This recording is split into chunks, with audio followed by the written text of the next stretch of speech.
নমস্কার বন্ধুরা, এই মুহূর্তে আপনাদের সামনে বড়সড় আপডেট নিয়ে হাজির হলাম। ওবিসি কেসের উপর আবার স্থগিতাদেশ দিয়ে দিল কলকাতা হাইকোর্টের তরফ থেকে।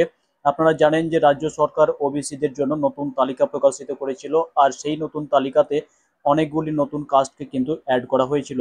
তারপরে কলকাতা হাইকোর্টে সেই তালিকার উপরে আবারও কেস করা হয়, আর এরপরে আজকে সেই রায় ছিল। আর আজকের এই রায়তে কলকাতা হাইকোর্টের তরফ থেকে নতুন যে তালিকা, সেই তালিকার উপরে স্থগিতাদেশ দিয়ে দেওয়া হয়েছে। অর্থাৎ নতুন করে যে রিক্রুটমেন্ট প্রসেস রাজ্য সরকার চলার জন্য আমাদের যে বার্তা দিয়েছিল, অর্থাৎ আগামীতে পুলিশের পরীক্ষা থেকে শুরু করে রাজ্যে যে কোনো চাকরির পরীক্ষা হওয়ার যে সম্ভাবনা, সেই সম্ভাবনায় আবারও কিন্তু এক ধরনের জল ঢেলে গেল। তাহলে আমরা বুঝতে পারছি যে পরীক্ষা কখন হবে তার কোনো ঠিক ঠিকানা নেই। তবে রাজ্য সরকার ইচ্ছে করলেই কিন্তু পরীক্ষা নিতে পারে। তবে কলকাতা হাইকোর্টের তরফ থেকে আজকে কিন্তু এই নতুন তালিকার উপরে স্থগিতাদেশ দিয়ে দেওয়া হয়েছে। তার সাথে সাথে যে রাজ্য সরকার 17% ওবিসি সংরক্ষণের কথা বলেছিল, ওবিসি এ এবং ওবিসি বি মিলিয়ে এই 17% যে ছাড়, সেই 17% সংরক্ষণের উপরেও কিন্তু স্থগিতাদেশ পড়ে গেল।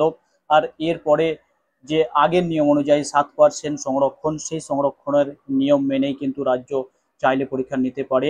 তবে সরকারের যে নতুন নিয়ম নীতি অনুযায়ী যদি নিতে চাই, তবে আরও কিন্তু কিছুদিন মনে হয় ওয়েট করতে হতে পারে।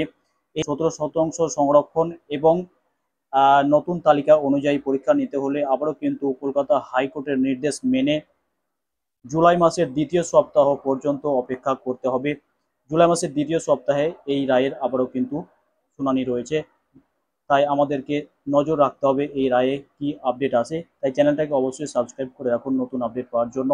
আর পরবর্তীতে লেটেস্ট আপডেট আসছে, নতুন একটা ভিডিও নিয়ে আসছি, যেখানে আপনারা জানতে পারবেন যারা ওবিসি বি থেকে এতে গেছেন, এ থেকে বিতে গেছেন, তারা কিভাবে আপনাদের নতুন যে সার্টিফিকেট সেটি ডাউনলোড করবেন।